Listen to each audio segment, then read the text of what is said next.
Welcome to another episode of The Brand Called You, a podcast and podcast show that brings you leadership lessons, knowledge, experience, and wisdom from thousands of successful individuals from around the world. I am your host, Ashutosh Garg, and today I'm delighted to welcome a very, very accomplished marketer and a startup guru from Israel, Mr. Hillel Fuld. Hillel, welcome to the show. Thank you so much. But we have to have one agreement. No more calling me a guru. I'm not a guru. I don't even know what a guru is, but I'm not one. Okay. That's just an introduction, nothing else. Hillel is a global speaker. He's a tech columnist. He's a startup marketing advisor. Hillel has been named amongst Israel's top marketers and also been named as the man transforming startup nation to scale up nation by Forbes. He works with technology companies from idea to revenue. So Hillel, let's first start talking about scaling up. Scaling up a business is a very different experience from starting a business. What are some of your key pointers in moving from idea to revenue? Sure. So, the first thing I would say is that entrepreneurs need to get used to the fact that there are failures along the way. Mm-hmm. When people talk about the hockey stick effect, where a startup or a company just grows up like a hockey stick, or when people use the word viral or any other such terms as if, it's just going to be an easy ride, they're in for a surprise. So first of all, just the ability to be resilient and to get up when we fall and kind of brush ourselves off. That's super duper important. Yeah. Another thing that I find, unfortunately, many entrepreneurs kind of neglect is the market research element, right? So an entrepreneur often has an idea and he or she just runs with it, starts writing code, but hold on a second. Who are you up against? Who are your competitors? Who are your direct competitors? Who are your indirect competitors? Who has won? Who has lost? Why did they win? Why did they lose? This is all research that, in my opinion, should precede any code or any money spent on your idea. And so that's something that a lot of times entrepreneurs kind of fail to execute on. Okay. And it's absolutely mandatory and necessary in order to grow a company. So those are just two, quick tips. Very interesting. And, when you are in startup mode and when you are in scale up mode, there are different things that happen to different parts of the organization, whether it's people, whether it's competencies, whether it's experiences, what we need to be mindful of. I'd love to get your perspective on each one of these. Let's start with people. Sure. So, this has become somewhat of a cliche, right? Every VC venture capitalist out there says, I invest in people. And the reason that things become a cliche is because they're true. And so really people is everything. In other words, if you look at, for example, all of the winning tech companies out there, right? Whether you look at Facebook, you look at Twitter, you look at Uber, or Airbnb, it wasn't the idea that helped them win. Their idea wasn't that original. What was Twitter's original idea? It was nothing. And not only was it not their idea, but it was also not their technology, right? Again, what proprietary technology did Twitter have or Facebook or any of these companies? They didn't. All they had were two components that cannot be replicated, right? One is execution, building an amazing product. You can have competitors, but if you out execute them, you'll always win. And people with grit, people with what we said before, resilience, people with a vision and someone who's going to execute that vision. That's crucial. In other words, the famous example is Steve Jobs and Steve Wozniak, right? I had the opportunity to sit with Steve Wozniak one morning for breakfast, and he said to me, it's true that I built the computer, but I would not have been able to sell one computer if it wasn't for Steve Jobs. So in my opinion, every company should have a visionary and a person who executes that vision. Well said. There is also this whole debate that goes on about competencies. How important are the startup team's competencies as compared to a scale-up team competencies? And when I've done a couple of startups, the startup team always tends to feel that once the company starts scaling up, we've been left behind.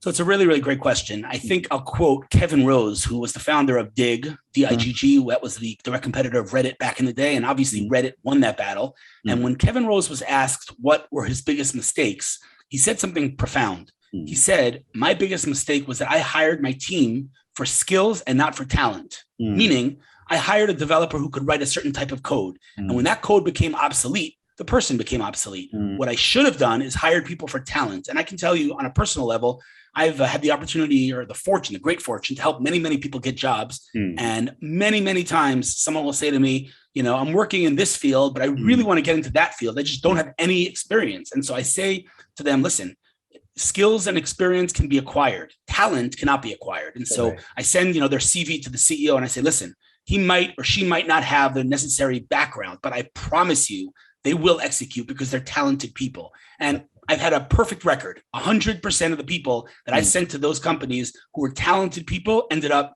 really excelling at that company. Well said. And, you already told me about how important it is to get the right kind of people, to get the right kind of talent. What are the other areas that a startup entrepreneur needs to be mindful of when she or he starts to scale up? Sure. So, a very common misconception is that companies or entrepreneurs say they want to raise as much money as possible at the highest valuation possible. And that is a fundamental mistake because on a very simplistic level, if you raise, 20x your revenue, you're going to have to justify that at some point. And if you don't justify it, your next round is going to be a down round, which is a round that is at a lower valuation. And that is basically suicide for a company. So absolutely not a good idea to raise at the highest possible valuation. And it's also not necessarily the best idea to raise the most amount of capital. It's about where that capital is coming from. Is this smart money? Is this dumb money? Is this an investor that wants to take a very active role? Do you want that investor to take an active role? And so these are all things you need to ask yourself when raising capital. But the thought that I need to raise as much capital as possible at the highest valuation possible is a fundamental mistake that will really, it could very well be the end of your company. Well said. So Hillel, now let's move to your other area of expertise, which is marketing and branding. As a person who's been named Israel's top marketer, let me start by asking you, is marketing a science or an art? Oh, that's a great question. You know what? I think it's somewhere in the middle. I think that there are things in marketing that must be quantified, and that makes it a science. And there are things in marketing that must not ever be quantified, and that makes it an art. So in my opinion, trying to quantify, a tweet, for example, or an introduction to, I don't know what, is, in my opinion, a mistake. Quantifying relationships is a big, big, big mistake. On the other hand, obviously, if you're running, user acquisition campaigns, of course, you need to optimize the funnel and measure everything. So I think marketing is somewhere in the middle. But what I think is most interesting is the relationship between sales and marketing that I think many people don't understand. And that is what's called in basketball an alley-oop. What's an alley-oop? It's one player throws the ball into the air, the other player catches it and dunks it. That is the relationship between sales and marketing. Marketing needs to elevate your brand so that when I come across an ad for your company or you make a sales call to me, I say, oh, I know those guys. I follow them on Twitter, or I listen to their podcast, or I watch their video blog. Now your brand is elevated, and now the slam dunk is a whole lot easier. So people often mix, or confuse sales and marketing. At the end of the day, both need to sell something, and that's true. But there are fundamental differences. The main one being one word that I think most people, again, do not understand, and that is subtlety, the ability to be subtle. And that's marketing. Sales is direct, marketing is subtle. Very well said. Very well said. And, I've been in marketing all my life, but this is one of the best definitions I've heard so far. So moving on, Hillel, brands are living beings. I've often said they're like children. You got to keep on giving them nurturing and keep on supporting them. What goes into building a successful brand, and how do they stay relevant for such a long period of time? That's a great question. I think, first of all, I don't think that there's anyone who could give you the absolute right answer, just like there's no one in the world that could say, I'll help you go viral. And anybody who says that is lying to you. Having said that, to me, brand equals one word: ownership. Ownership, period, right? If you look at, search, Google owns it. There might be other players. There are other players, but Google owns it. You look at energy drinks, Red Bull owns it. Right? There are other energy drinks, but Red Bull is the owner. And so for me, what I tell companies when they're looking to build their brand is to take ownership of their space. And, I think Red Bull is a very good example because the site, Red Bull's site, the homepage is missing one word: beverage. They're not selling a beverage. They're jumping out of planes. They're a content lifestyle company. And that is, in my opinion, what helps you acquire ownership in your space, content. And, I could talk about content for 4 hours because to me, content is the foundation of the building that is marketing, right? If you produce industry content on your company blog or a podcast or video blog, it doesn't matter. Everything else becomes easier. Obviously, it helps with SEO. It also helps with PR, because when a journalist Googles you and they see that you're producing content, now all of a sudden they view you as a colleague as opposed to another company pitching them. When you go raise capital, that investor is going to Google you and they see you're a thought leader. It's a whole different ballgame. When you go to sign a deal with a strategic partner, again, they're going to Google you and see, okay, these guys are legit. I'm going to look, I want to partner with them. So content helps basically with everything. Social media, all companies are on social media. What are you doing on social media, right? Are you just there to say you're there? But if you're producing content, now I have a reason to follow you because I'm interested in your content. Fascinating. So, I've often thought, Hillel, I started my career 4 decades ago in marketing, and that was the age of billboards, and that was the age of big full-page newspaper advertisements or cinema advertising. And yet the entire digital ecosystem has changed branding and marketing forever. I'd love to get your thoughts on how these changes have started to impact brands and brand managers. Sure. So first of all, I think that there is a place in the world for, ads in the newspaper and billboards. There is a place, but it's not a place that's quantifiable. In other words, everyone knows that a Super Bowl ad is going to cost you millions and millions of dollars. But I think, and again, this is very hard to quantify. I mean, you could quantify it, but it's a very fluid quantification. It's very hard to really scientifically quantify that. But I don't think anyone will debate that a good, successful Super Bowl ad will increase your brand and elevate your brand exponentially. Right. So I think there is a place for, old school advertising, as we call it. Having said that, it's an inferior form of advertising at the end of the day, because like what we said, it's hard to quantify, it's hard to see the results. Whereas digital marketing and digital advertising, there's full attribution. You can tell exactly how many conversions came from that ad. And that's it makes, everything just more effective. And given the fact that this digital ecosystem seems to be driving a lot of decision making, there are multiple components. One is multiple social media platforms, then there's a whole new breed of influencers.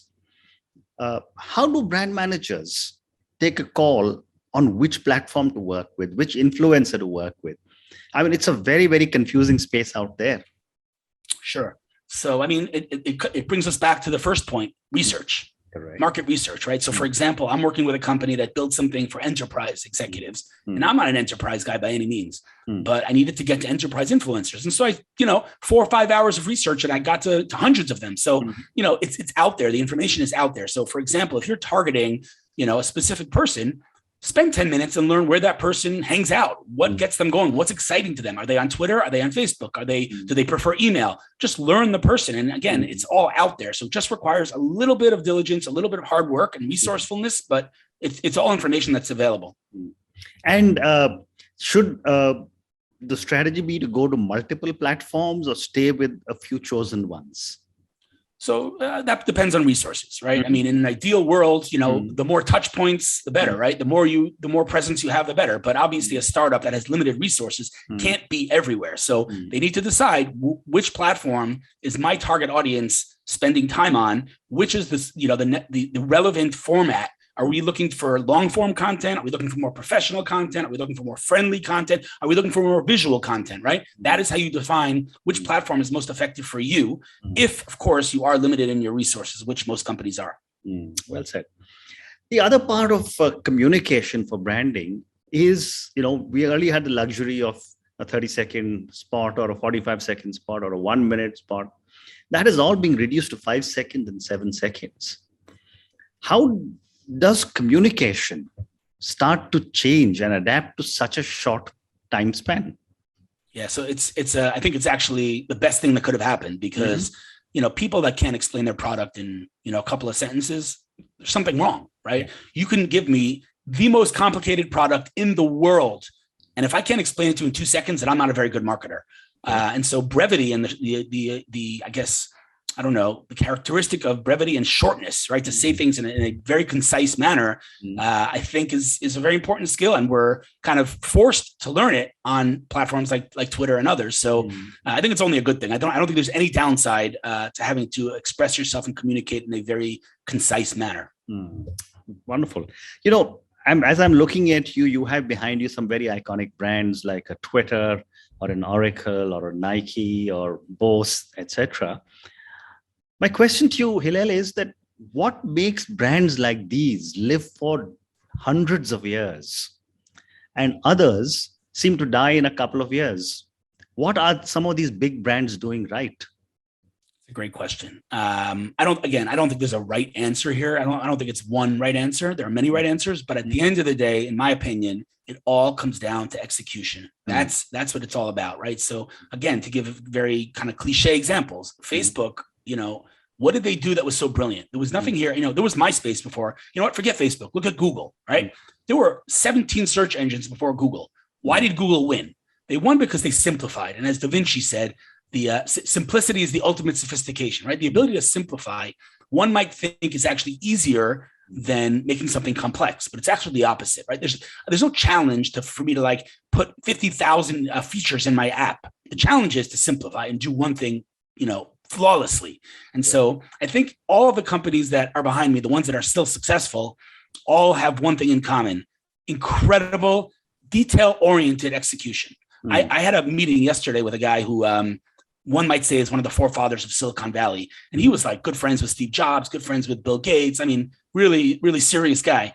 And we were talking all about that. And he said, Steve Jobs saw things that other people just didn't see, right? The details and the things that he paid attention to, also made him a very difficult person. But at the end of the day, his ability to look at something and say, it's not perfect, this needs to happen, is something that made Steve Jobs and made Apple Apple. So I think at the end of the day, it's all about execution and attention to detail and listening to your audience. What do they want? Correct. Well said.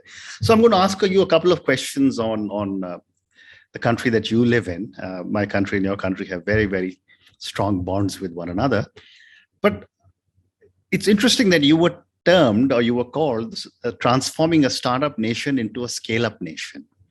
My first question to you is, what makes Israel such an amazing startup nation? Sure. So before we jump into that, let me just give a little context here for those watching that might not know. Israel is a country smaller than New Jersey and basically the worst neighborhood on earth in the Middle East, and we're surrounded by people who don't like us very much. Yeah. And what's interesting is that we have more entrepreneurs per capita than anyone in the world, but also on an absolute level, forget per capita, absolute numbers, on Wall Street, the United States is the country with the most companies on Wall Street. Number 2 is China. So we're talking America, 350 million people, and China's 1.5 billion. And number 3 is Israel with 9 million people. Yeah. So something's happening here. It's kind of, unbelievable to see. Just one more statistic. In 2020, $11 billion were invested in Israeli companies. And in 2021, 26 billion were invested. Wow. So you see that Israel is, really a very significant player in the tech world. So to answer your question, there are a lot of components. For starters, the military, right? Everyone here serves in the military, and there are many units, intelligence units that very much encourage entrepreneurship and out-of-the-box thinking. So that's number 1. Number 2, the government here encourages entrepreneurship, and they have something called the Innovation Authority that gives grants to companies without any equity, without anything. And again, to push and promote entrepreneurship. So that's another aspect. Another aspect is the culture. I just think Israeli culture is just very much just run ahead, just get it done. Nobody can tell me something's impossible. And finally, I think historically, the Jews, we were always persecuted. We were always in survivor mode, and now we're home. And not to say that we don't have challenges, but we have this excess of energy. And so now we're using it to change the world. Well said. And I agree with you. I mean, I've been to your country, and it's an amazing country. So here my last question to you. And this is for the many, many people who will be listening to our conversation. Based on your amazing journey that you've had across so many different areas, what would you say are 3 lessons you would like our viewers and listeners to take away from our conversation? Sure. Great question. And I think that my biggest lesson, and basically the I guess, principle upon which I built my entire career, is that business is not a zero-sum game. Yeah. What I mean by that is, if I connect an entrepreneur to an investor, and that investor ends up investing in a company, then the entrepreneur gained and the investor gained, and I lost nothing. People view business as, if I give you money, I'm losing. And that is not the case at all. In fact, the way I built my business is, if I can show a company or an entrepreneur how valuable I am to them and help them overcome challenges without money, without them paying me, what happens is they have no expectations, right? Because I owe them nothing. And when they have no expectations, I can only exceed expectations, which in turn creates delight. It's delightful. And then the entrepreneur comes back to me with hearts, with hearts in their eyes. I get very excited when I talk about this. That's why I'm hitting my microphone. Yeah. They come back to me with hearts in their eyes. And that is when we talk money. And so my biggest lesson that I've learned is, as Adam Grant says, first give and only then take. And that's a really fundamental lesson in business. Correct.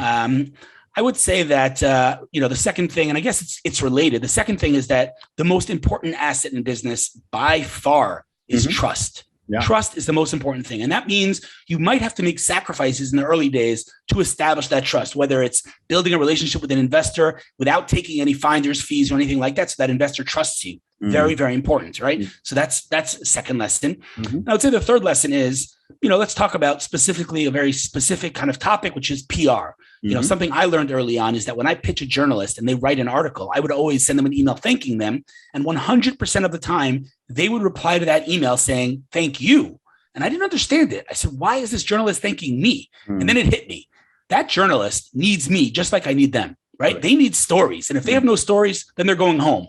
And so it's a mutually beneficial, agreement. And that's true not only for journalists, it's true for investors, right? Investor wants to invest in good deals. It's true for strategic partnerships. It might be amazing for you as a small company to partner with Nike. But what you don't realize is that Nike is a massive organization that is not lean and can't move fast. And you're now giving them the ability to move fast. So it's a win-win for everyone. And that is a very fundamental lesson that I think entrepreneurs as a whole might not understand. Wonderful. Hillel, on that note, and your amazing advice of first give, then receive, trust, and have some good public relations. Thank you so much for speaking to me, and thank you for talking to me about your amazing journey as a scale-up expert. Thank you for talking to me about branding and all the amazing work that you're doing there. And thank you for talking to me about Israel and the amazing environment that Israel is providing to startup entrepreneurs and for scaling up. Thank you for speaking to me, and good luck to you. Thank you for not calling me a guru again. Thanks for having me. Thank you.